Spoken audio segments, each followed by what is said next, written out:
గులాబ్ జామున్ చేయడానికి గులాబ్ జామున్ మిక్స్ ఒకటి ప్యాకెట్ తీసుకున్నాము. ఇవి పచ్చి పాలు. ఇప్పుడు ఒక బౌల్లోకి వేసేసుకుంటున్నాం మిక్స్ అంతా.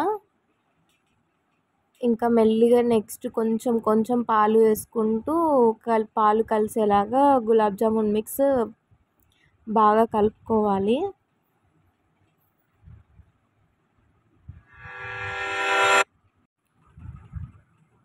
ఇలా చూపించినలాగా బాగా కలిపేసుకొని ఇప్పుడు మెల్లిమెల్లిగా చిన్న చిన్న ఉండల్లాగా చేసేసుకున్నాం అనుకో మనకి గులాబ్ జామున్ అవుతుంది అనమాట. దానికి మనం చిన్నగా చేసుకోవాలి బాగా. మేము ఇక్కడ కొంచెం నెయ్యి రాసుకుంటూ చేసుకుంటున్నాము చిన్న చిన్న ఉండలుగా. ఇప్పుడు ఇవన్నీ అయిపోయినాయి. కొంచెం ప్యాన్లో ఆయిల్ ఇంకా నెయ్యి యాడ్ చేసుకొని వేడి చేసుకుంటున్నాము. తర్వాత మెల్లిమెల్లిగా ఒక్కొక్క గులాబ్ జామున్ది ఇందులో వేసేసుకొని బాగా సిమ్లో వేయించుకోవాలి. హైలో వేయించుకుంటే మనకి బయట అంతా బ్రౌన్గా అయిపోతుంది కానీ లోపల ఉడకకుండా ఉంటుందన్నమాట. దానికోసం మనం సిమ్లో వేయించుకోవాలి మొత్తం. ఇప్పుడు నేను వేరే ప్యాన్ పెట్టుకొని పాకం రెడీ చేసుకుంటున్నాను. వాటర్ పోసేసుకొని కొంచెం వాటర్ హీట్ అయిన తర్వాత షుగర్ యాడ్ చేస్తాను.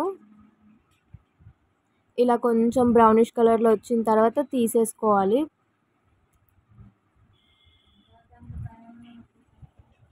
ఇది షుగర్ వేసిన తర్వాత ఒక 10 మినిట్స్ మనం బాయిల్ చేసుకుంటే మనకు పాకం రెడీ అయిపోతుంది. మనం మధ్యలో చెక్ చేసుకోవచ్చు కూడా.